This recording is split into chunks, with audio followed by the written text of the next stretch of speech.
Hola, ¿cómo están? Estamos en el vivo de hoy sobre tolerancia a la frustración.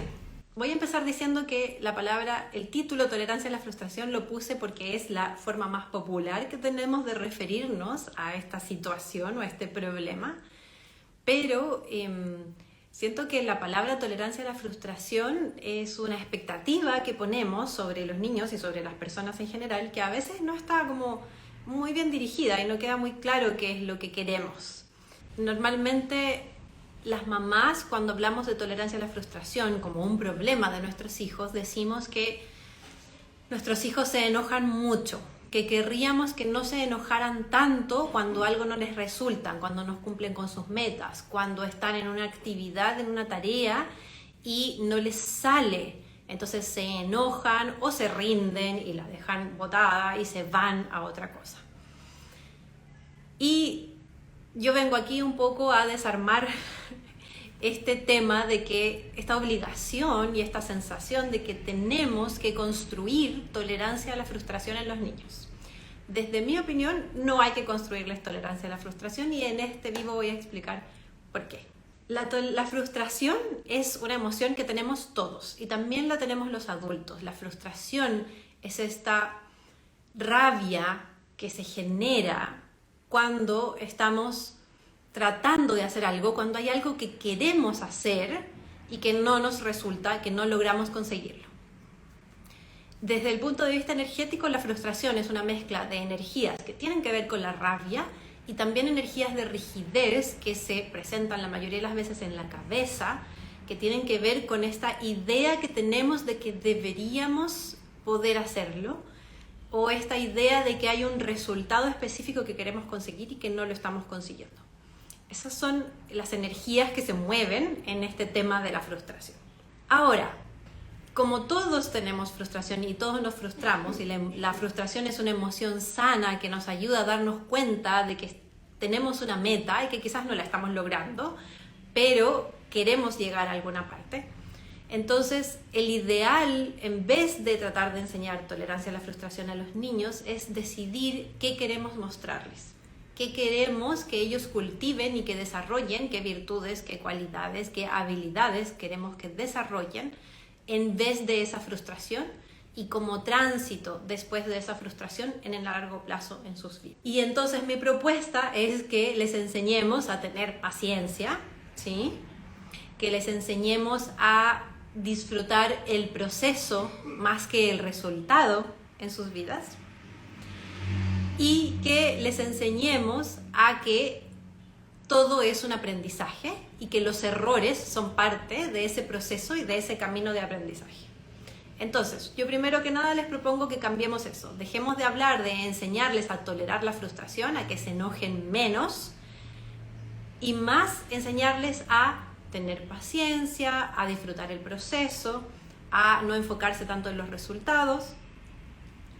Y así vamos a ir acompañándoles en un desarrollo de habilidades que les van a ser mucho más útiles que solo la sensación de que se están frustrando y no debieran frustrar. Voy a explicar qué sugiero yo hacer antes para setear el ambiente y también quizás tratar de evitar o disminuir estos arranques de intolerancia, de rabia, de frustración que le dan a los niños. Y después, ¿qué podemos hacer durante? ¿Cómo acompañamos esa pataleta, esa crisis que pueden tener los niños cuando se frustran? En el antes siempre tenemos que revisar qué está pasando con nosotros, sobre todo con nosotros como adultos. ¿Qué estamos enseñándoles a los niños y dónde estamos poniendo nuestro foco? Entonces, vamos a revisar si nosotros tenemos altos niveles de autocrítica, si tenemos altos niveles de perfeccionismo, si estamos siempre corrigiendo a los niños cuando están haciendo algo mal, cuando no están jugando como corresponde con el juguete, si estamos siempre diciéndoles no, pero hazlo así, no, pero inténtalo así, no, pero es que esto se agarra así, esto se pone así, te equivocaste en esa palabra, escríbela de nuevo, borra eso. Si estamos siempre enfocados en encontrar errores, porque a nosotras nos criaron así, entonces ellos van a empezar a entrenarse también en esa búsqueda de errores constantes y les va a ser muy difícil después amigarse con ese proceso que es frustrarse, equivocarse, volver a intentarlo, aprender, tenerse paciencia a sí mismos y disfrutar de los procesos de aprendizaje.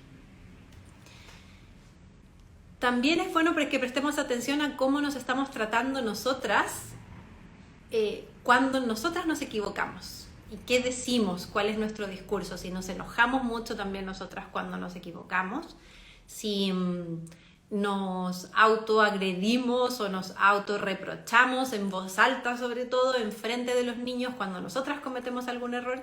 Y eso empieza, por supuesto, a modelar en ellos la autocrítica, empieza a modelar la sensación de culpa, empieza a modelar esa sensación o esta conducta de autocastigo cada vez que nos equivocamos. Entonces ellos empiezan a relacionarse así con las equivocaciones y, bueno, aprenden de nosotros. Entonces, una de las cosas que podemos hacer antes es revisar cuál es la política en torno a los errores, a las equivocaciones, a las exigencias que tenemos como familia. Y tampoco se trata de ponernos también como autocríticas y castigarnos en eso porque es como, ay, no, es que yo soy terrible, entonces mis hijos... Es bueno verlo y empezar a decir, ok, ¿qué voy a hacer la próxima vez que me equivoque? ¿Qué discurso quiero tener cuando me equivoco conmigo mismo? Y en ese enseñarle a los niños, nos reeducamos nosotras. Eso es súper agradable, es súper valioso, es muy sanador y muy reparador. Ahora, todo eso tiene que ver con nosotras y con nuestros procesos, y para eso uno puede tomar flores de Bach, puede hacer terapia, puede leer libros, hay muchas formas de trabajar el propio perfeccionismo y la autocrítica y demás. Yo aquí me voy a enfocar en qué podemos hacer con los niños y cómo les acompañamos ahora. Primero yo voy a mencionar los típicos errores que cometemos cuando un niño está frustrado y les voy a pedir que los evitemos porque son las respuestas que tenemos casi siempre como por defecto y lo primero que tendemos a hacer. Cuando un niño está tratando de dibujar o de escribir o de cortar con la tijera y se equivoca, lo que tendemos a hacer como adultos muchas veces es saltar a ayudar y decirle, yo te lo hago, ¿sí? No te preocupes, todavía es difícil, tú no sabes, yo te lo hago. Evitemos saltar a ayudar. La segunda es, pero no te enojes tanto, si no es para tanto, es solo una tijera, ya vas a aprender, tienes que seguir intentándolo. Y cuando haces eso estás negando su frustración y minimizando su frustración, y es mejor también evitarlo. La tercera es ser como la porrista que fomenta la resiliencia, porque queremos hijos resilientes. Entonces como, no, tú puedes, vuelve a intentarlo, ya, agarra la tijera de nuevo, dale, no te rindas, tú puedes, ¿sí? Y eso es súper entusiasta, se agradece, pero en verdad frustra más. Siento que es necesario aprender a equivocarse, a fallar, sí, totalmente, es muy necesario.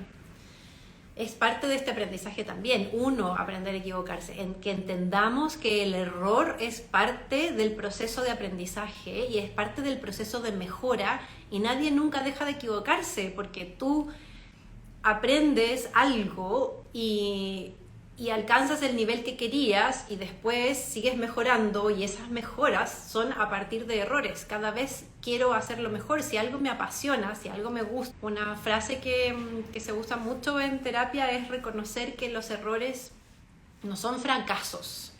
El fracaso es no aprender de los errores que cometemos y quedarse detenido y no volver a intentarlo nunca más. Eso sería una consecuencia triste de la frustración, y en ese caso podrías preocuparte de que tu hijo o tu hija estuviera muy frustrado y después nunca más en la vida quisiera volver a intentar una actividad, por ejemplo. Eso sería un efecto negativo, y en general eso lo genera el perfeccionismo, la sensación de que en verdad si no lo hago perfecto ahora, si no lo hago bien ahora, entonces mejor no vuelvo a intentarlo porque esto no es para mí. ¿Qué es lo que ocurre con los niños cuando se frustran? La mayoría de las veces tienden a tener tres reacciones que son las más frecuentes y los tres escenarios más frecuentes a los que nos podemos enfrentar como mamás. Puede ser que tu hijo o tu hija tenga una sola de estas reacciones siempre y que sea siempre lo mismo, o que transite por varias en distintas ocasiones o cada vez transita por todas. La primera es el enojo y la rabia. el frustrarse y enojarse consigo mismo o enojarse con las cosas que está haciendo, echarle la culpa a las cosas, tirar los juguetes lejos, tirar las piezas del puzzle lejos porque no logró armarlo, a veces decirse cosas a sí mismo o frustrarse, esto no puedo hacerlo, esto es muy difícil, esto es imposible, esto no resulta. Esa es una, el enojo y la rabia. La segunda es automáticamente pedir ayuda y pedirte a ti que lo hagas. En vez de seguir intentándolo él, es como, no puedo hacer esto, mamá, hazlo tú. Los niños tienen muchas veces ese recurso y a veces uno salta ahí como superhéroe a hacerle las cosas en vez de, obviamente, a acompañarlos en esa frustración y ayudarles a aprender. Esa es la segunda, pedir ayuda. Y la tercera ya es directamente abandonar. O sea, no, esto es muy difícil, chao, yo no voy a hacer este puzzle, no me interesa, me voy a hacer otra cosa. Esa es la tercera. Y que a una le genere esta sensación de mi hijo va a abandonar todas las tareas que le sean difíciles en su vida, nunca va a construir resiliencia y nunca va a aprender a superarse o a desarrollar habilidades, ni esta fortaleza. Y entonces una empieza así como, no, pero ven, pero inténtalo, pero intentémoslo de nuevo, pero mira, fíjate por aquí, intenta por allá. Primero que nada, esas tres reacciones son todas normales, son sanas y son parte del proceso también. Lo que no queremos es interrumpirlas y no queremos generar presión que termine haciendo que ellos se vinculen mal con sus procesos de aprendizaje. Entonces, ¿qué vamos a hacer cuando se enojan y caen en estas rabietas de frustración? Vamos a acompañar. Se acompaña desde la emoción, desde la empatía, desde la energía, desde nuestra propia calma y les damos permiso. Está bien que se sientan frustrados y puedes tú describirlo. No es necesario que digas muchas palabras, es suficiente con decir, te veo, estás frustrado porque no pudiste armar el puzzle. ¿Sí? Es que es difícil. Te está resultando difícil armar el puzzle. Y simplemente describes y acompañas la emoción y le das permiso para sentirse así. No es necesario que le ofrezcas soluciones en ese minuto, no es necesario que le ofrezcas sugerencias. Si está enojado, si está frustrado, en ese minuto tampoco necesita soluciones, necesita que acompañes la emoción hasta que esa energía que está así burbujeando se libera y empieza a fluir. Entonces en ese ratito tú te mantienes en calma, describiendo, acompañando y empatizando. Permites que esa energía fluya, permites que esa emoción se exprese y que esa frustración que es sana la sienta. Si quiere patalear, que patalee. Por supuesto que si empieza, a romper cosas o a tirar cosas que no deben tirarse o a golpearse o a golpear algo o a golpear a alguien, ahí tienes que detenerlo y le dices, sí veo, estás muy frustrado, quieres tirar más cosas, pero las voy a guardar, por ejemplo, voy a guardar el puzzle porque en verdad no queremos que el puzzle termine tirado por todas partes. Pero la emoción tú la acompañas y le ayudas a que se libere. Una vez que eso se libera puede pasar a otra fase o puede ser que tu hijo se salte la fase de la rabia y directamente pase a esa fase 2 que yo decía, que es que te pida ayuda y que te pida a ti que lo hagas. Cuando un niño pide ayuda hay que decir que sí, siempre. Ayúdame a hacer esto o hazlo tú dices yo te ayudo. No lo vas a hacer tú, le vas a ayudar. Te acercas y le dices, ¿qué estás haciendo? ¿Cómo lo estás haciendo? Cuéntame, ¿qué estás intentando hacer? Y ahí, por ejemplo, te dice, quiero cortar este papel. Y tú ves que tiene mal agarrada la tijera. Entonces le dices, quizás te serviría agarrar la tijera con este dedo y con este dedo. A ver, prueba. Y vuelve a probar. Tú, cuando un niño te pide ayuda, dices siempre que sí, pero haces lo mínimo. Lo mínimo puede ser incluso solo apoyo moral. A ver, guiando, dando consejos, sugerencias de cómo puede intentar hacerlo distinto y cómo quizás le resulta. Y si intentas poner la mano así, a ver, intenta ponerlo de esta forma. A ver, intenta agarrar la hoja de esta forma. Y le vas acompañando en esos intentos. No es para nada necesario que tú lo hagas porque eso sería enfocarse en el resultado y no en el proceso. La idea y el objetivo, como lo dije al principio, es que tu hijo empiece a disfrutar aprender y empiece a disfrutar intentar, no que solo disfrute conseguir un resultado específico. Así es como desarrollan paciencia, así es como todos desarrollamos paciencia. Por último, el último caso y la tercera situación en la que se puede encontrar tu hijo y cómo puede reaccionar tu hijo es abandonar. No, esto es muy difícil, me voy, ¿sí? Lo intenté una vez, no me resultó, me voy. Lo intenté 3 veces, no está resultando, mamá, traté con la tijera así, ya no más, se distrae y se va a otra cosa, y se interesa por otra cosa.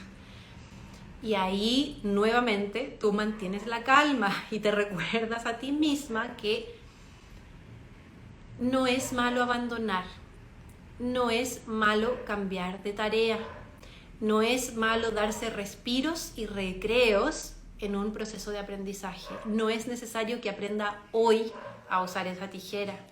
No es necesario que tú le insistas, que lo acompañes y que te empieces a preocupar porque quizás no va a armar puzzles nunca en su vida. Es muy raro que arme puzzles nunca en su vida. Puede ocurrir, hay personas que simplemente no les gustan los puzzles. A mí no me gusta jugar al ajedrez. Y en verdad nunca en mi vida tengo el propósito de aprender a jugar. No es una de mis metas en la vida y eso no me hace ni más ni menos que nadie, ¿sí?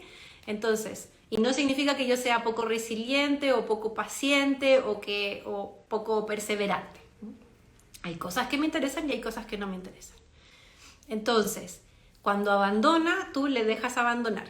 Lo que ocurre muchas veces es que nosotros como adultos, porque nos han entrenado en este sistema de el resultado es más importante que el proceso, les insistimos, pero ¿cómo lo vas a dejar así? Hay que terminar de armarlo, vamos a armarlo. Y si no lo armó hoy, mañana o pasado, ¿cómo no va a armar el puzzle de los dinosaurios?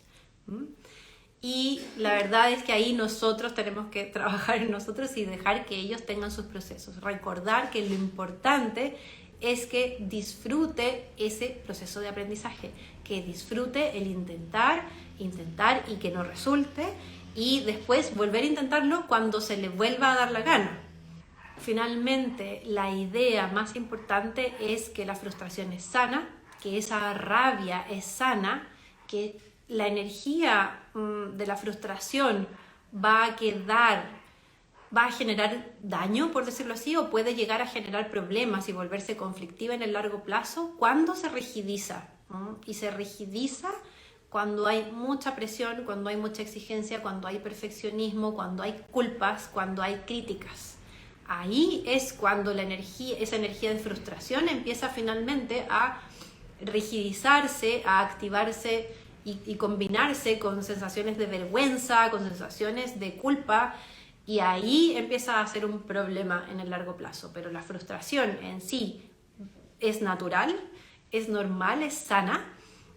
A distintas edades es sana. Van a haber niños que se frustran más y niños que se frustran menos, y nuestro rol es acompañarlos en que esa emoción se sienta, se libere, y ellos van a aprender a ser pacientes desde nuestro ejemplo, siempre desde nuestro ejemplo, y desde ese permitirse frustrarse. El proceso de la paciencia y ser paciente también es permitirse enojarse y decir, no me resulta, me voy a levantar, me voy a ir a caminar, voy a ir a dar una vuelta a la manzana, voy a ir a hacer ejercicio, me voy a ir a hacer un café y después veo si vuelvo.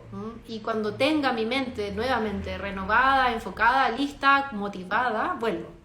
Entonces, ese proceso es el proceso sano de la paciencia. No es quedarse ahí intentándolo 3 millones de veces, forzándome a conseguir un resultado. Les mando un abrazo grande a todos. Nos estamos viendo. Chao, chao.